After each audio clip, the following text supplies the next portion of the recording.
The first thing I need to say about the camera in the Samsung Galaxy Z Fold 2 is that, unbeknownst to me, Samsung went ahead and synced all the photos from my Samsung Galaxy Ultra over onto my Fold 2. So in the few times I went to take sample photos with both phones, I honestly have no idea which phone took which photo, so ultimately I ended up with fewer samples than I wanted.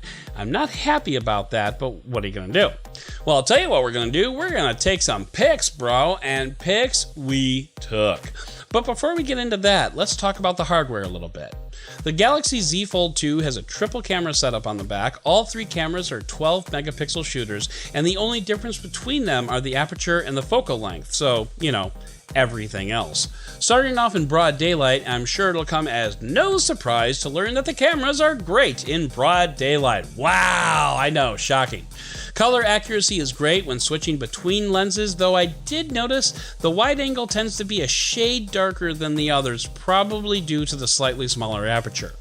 One thing to note is the fisheye effect in the wide angle lens. You're definitely going to notice things off to the side have a prominent tilt to them that I don't think is adequately explained by just the perspective at where the shots are taken.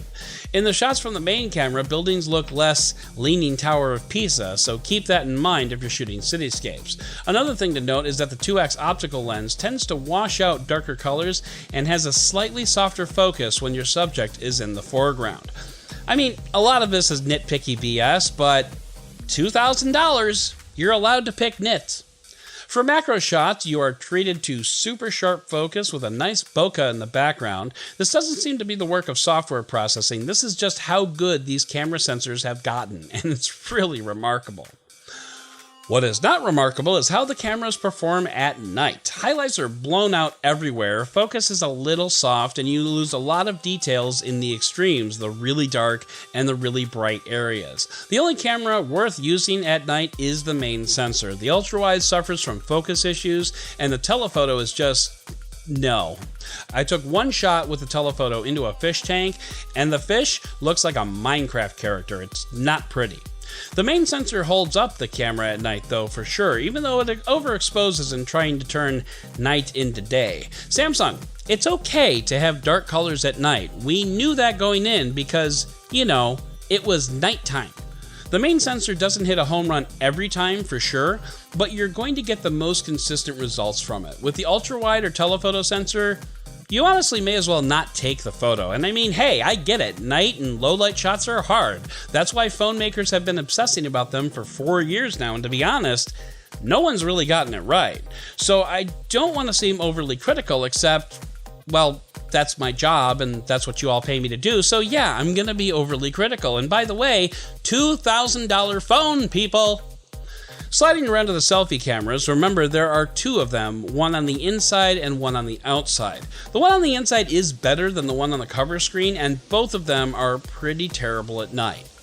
Portrait shots from both sides of the camera are pretty damn good, actually. The software blurring effect cuts really close to the subject and doesn't suffer from some of the issues that you'll typically see. It captures and blurs the background in between my arm when my head is propped up, and aside from some really close pixel peeping, the software doesn't really even trip up on hairlines and wisps from my stately head of hair. Action shots are possible, again, when you're using burst mode more than auto mode. Burst mode takes a series of shots and then presents you with the one that it liked the best. That's pretty typical of burst modes, and Samsung is usually pretty on the ball about which frame to pull.